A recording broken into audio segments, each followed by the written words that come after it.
grande d'accueillir donc Estelle Jouison. Vous êtes vice-présidente de l'Université de Bordeaux, chargée de l'orientation et de l'insertion professionnelle. Je vous laisse prendre le micro. Bien, bonjour à tous. Je suis très heureuse d'être là aujourd'hui avec vous toute la journée pour entendre parler d'un sujet qui m'est cher. L'entrepreneuriat, c'est toute ma carrière professionnelle qui a tourné autour de ce sujet. Donc vraiment très très heureuse de vous accueillir aujourd'hui dans ces magnifiques locaux de l'Université de Bordeaux, qui est pleinement engagée dans cette thématique depuis bientôt 20 ans, voilà, avec plein d'actions et d'initiatives en faveur de l'entrepreneuriat étudiant et de la culture entrepreneuriale. Donc vraiment très heureuse de vous accueillir aujourd'hui pour cette journée centrée sur ce sujet.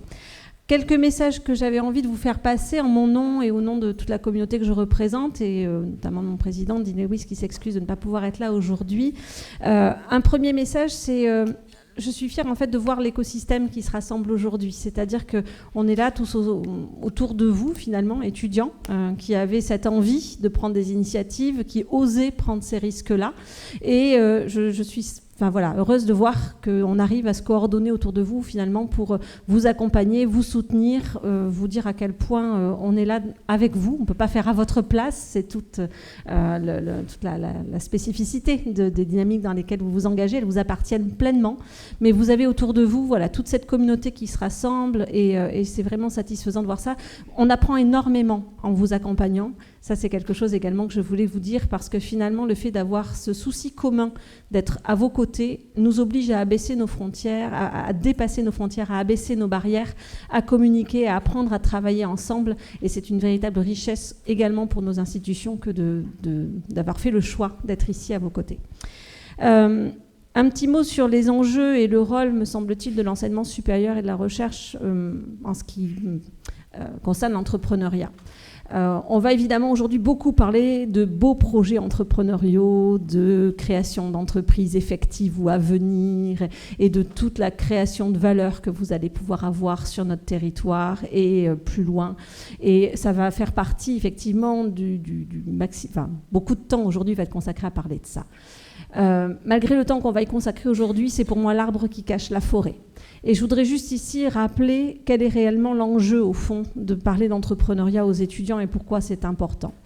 Je vais le reprendre tout simplement avec les 4 niveaux qu'on connaît un peu tous dans cette communauté-là, qui sont les niveaux de l'information, de la sensibilisation, de la formation et de l'accompagnement.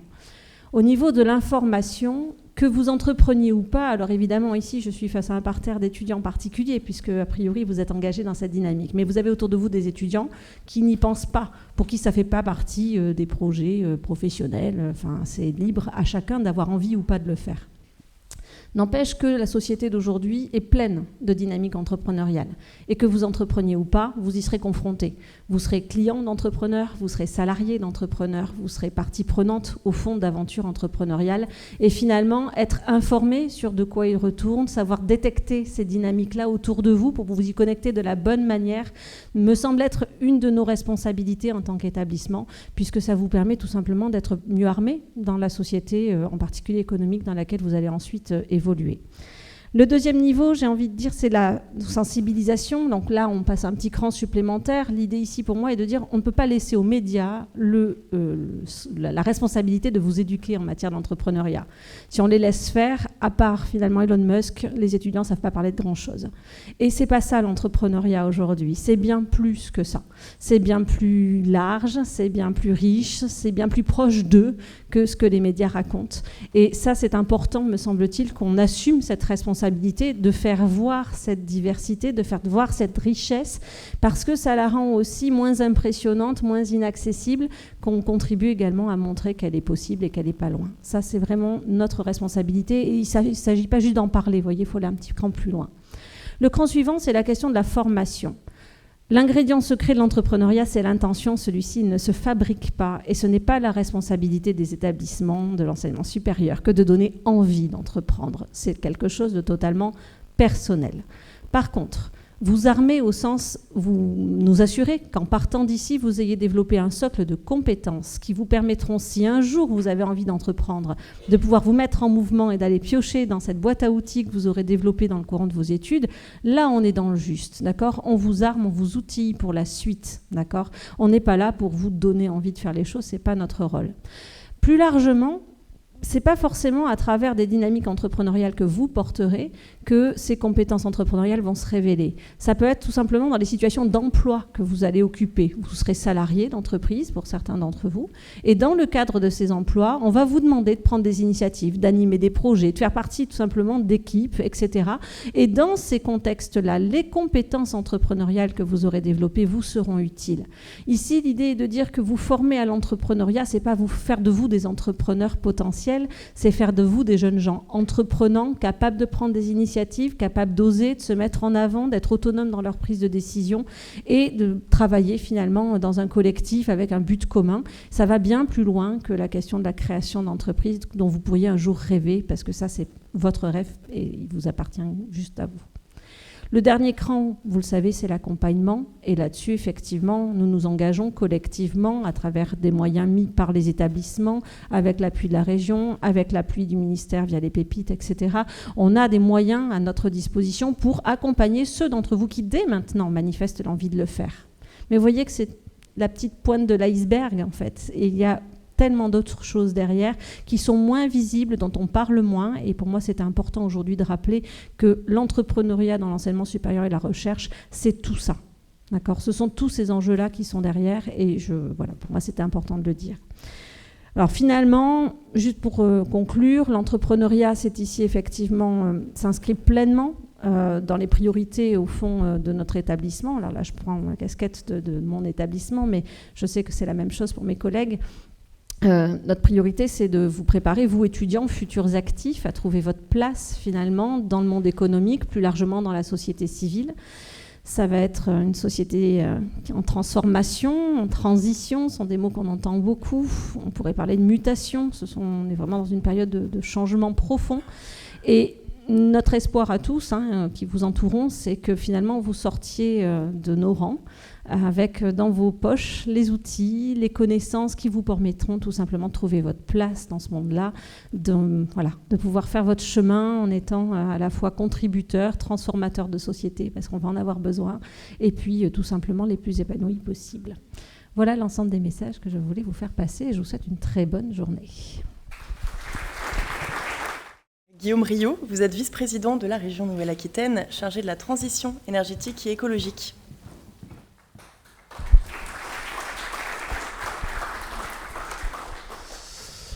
Attendez avant d'applaudir.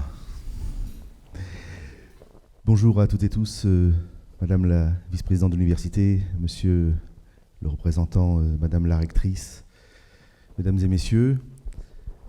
Moi, je suis absolument ravi d'être présent parmi vous ce matin. Et je dois tout d'abord vous demander de bien vouloir excuser Gérard Blanchard, le vice-président, mon collègue, en charge de l'enseignement supérieur et de la recherche au sein de la région, qui par ailleurs est une universitaire sur l'écologie à l'université de La Rochelle, ancien président de l'université par ailleurs.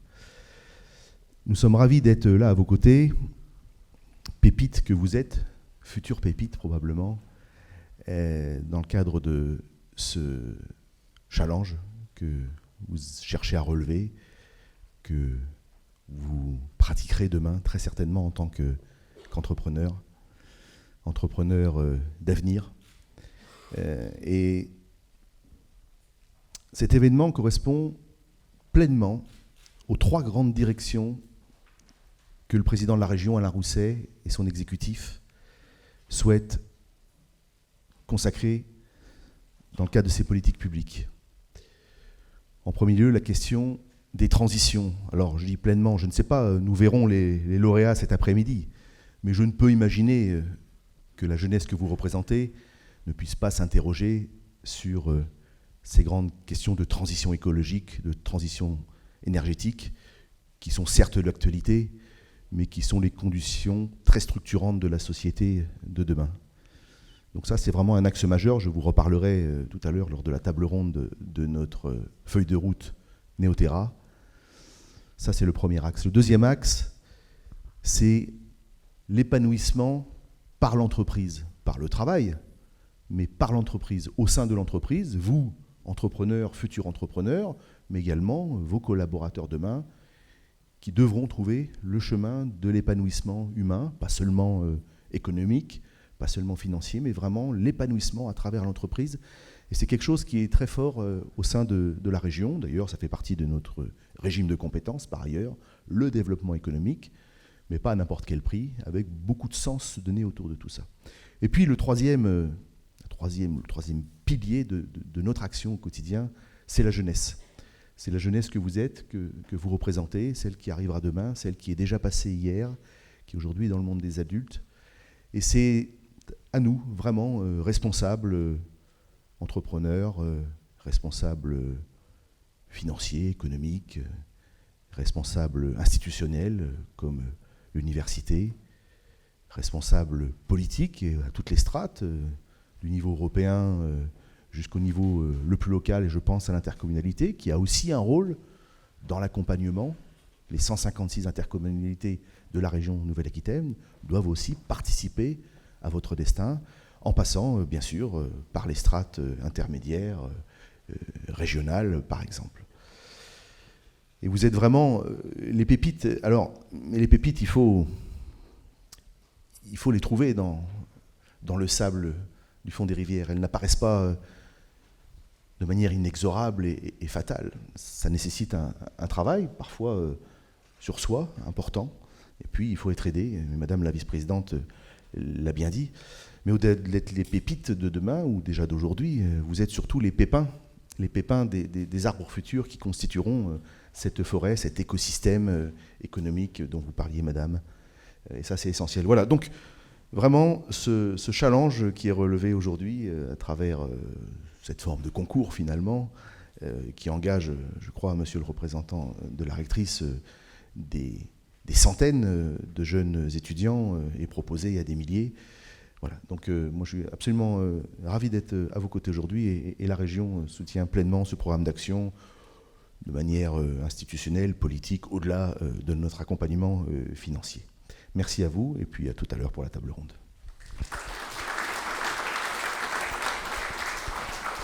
Et enfin, donc Rodolphe Vauzel, vous êtes délégué régional adjoint à la recherche et à la technologie pour la région Nouvelle-Aquitaine et vous représentez ce matin le ministère de l'Enseignement supérieur et de la Recherche en région. Je vous remercie. Bonjour à toutes et à tous. Bon, je vais commencer par je vous prie d'excuser Madame la rectrice de région qui malheureusement est mobilisée sur d'autres sujets ce matin. Mais c'est vraiment un plaisir pour moi d'être parmi vous aujourd'hui. J'ai l'habitude de participer aux cérémonies de remise de prix Pépites. Mais cette année, ça prend une dimension particulière puisque les deux Pépites nous ont concocté un programme sur une journée entière. Et cette remise de prix s'inscrit dans un cadre finalement plus large et ça va lui donner un relief complètement différent et très intéressant. Donc, d'ores et déjà, je remercie les équipes d'avoir fait ce travail-là. Je vais juste reprendre quelques mots-clés de contexte qui me semblent vraiment importants. La question des transitions ont été évoquées, avec des enjeux et des défis tout à fait considérables, et des enjeux clairs de souveraineté, de réindustrialisation du pays. Et ces éléments, bien qu'étant sous-jacents depuis un certain temps, prennent une forme, je dirais, tout à fait criante dans ce contexte, je dirais, de crise sanitaire, de crise économique, de crise géopolitique. Bref, il y a vraiment une nécessité et cette journée et votre rôle, à mon avis, prend une dimension toute particulière. Et dans ce contexte, les établissements d'enseignement supérieur et de recherche dont vous êtes étudiant ont un rôle majeur dans cette dynamique-là. Un rôle majeur d'une part parce qu'il y a toute l'activité, de recherche, de valorisation des travaux de recherche, de transfert en direction du monde socio-économique à travers la création d'entreprises. Et d'autre part, et vous en êtes des exemples, tout le vivier extraordinaire d'étudiants, de talents que vous représentez et qui ont vocation à contribuer à cette dynamique. Et dans un champ de l'innovation, je dirais beaucoup plus large que celui qu'on a l'habitude d'entendre initialement, qui est plutôt le champ de l'innovation technologique. Mais l'innovation peut prendre des formes extrêmement diverses. Organisation évidemment sociale, innovation sociale, innovation organisationnelle, on peut imaginer des formes très différentes. Donc ça veut dire que toutes les disciplines sont complètement représentées dans cette dynamique-là, et il n'y a pas un secteur en particulier. On parle beaucoup d'innovation technologique et de deep tech, d'innovation de rupture, mais je dirais ce n'est qu'un pan de cette dynamique-là. Et ça, je pense qu'il faut bien que tout le monde l'ait en tête. Maintenant, au niveau national, il y a un plan très ambitieux qui s'appelle France 2030. Alors, je ne sais pas si vous avez entendu ce dispositif-là, avec des budgets tout à fait considérables qui se chiffrent en dizaines de milliards d'euros.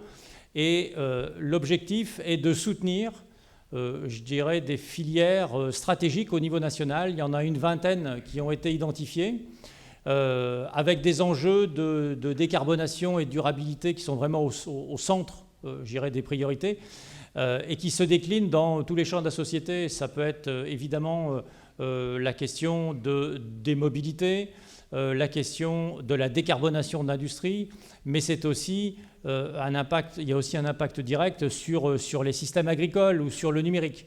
Et toutes ces thématiques-là font directement écho à ce qui a été dit par monsieur le vice-président de la région à travers la feuille de route Néoterra. Et donc là, on aura, je dirais, des illustrations à travers les tables rondes de cette dynamique-là. Et on retrouve bien les différentes échelles qui ont été mentionnées précédemment, une échelle locale, une échelle régionale, nationale et européenne. Et dans ce champ-là, juste pour illustrer cette dynamique de France 2030 qui a vocation à aller de la recherche jusqu'à l'industrialisation, eh bien, dans le contexte de la journée, je vais juste donner un chiffre qui est assez illustratif. En termes d'innovation de rupture, l'objectif, c'est de passer de 200 startups qui existaient en 2020 à une création de 500 startups deep tech en 2030.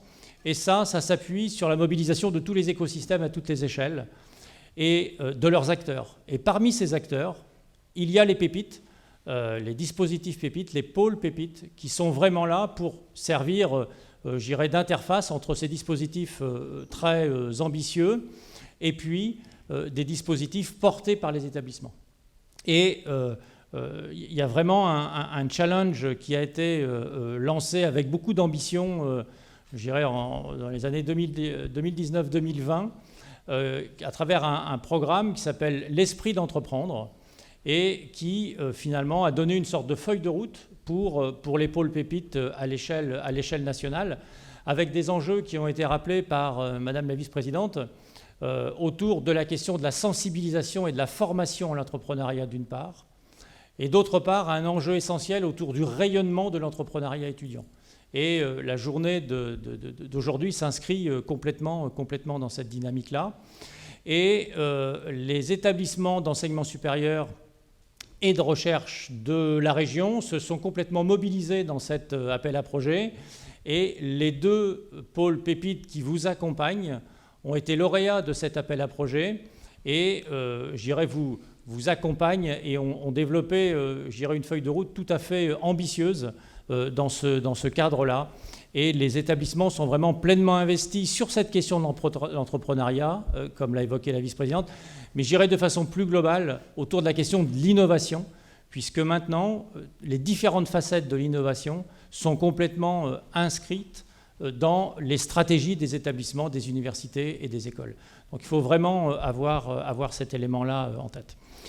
Je terminerai en disant que vraiment les équipes des deux pôles pépites nous ont concocté, je dirais, un programme extrêmement riche aujourd'hui.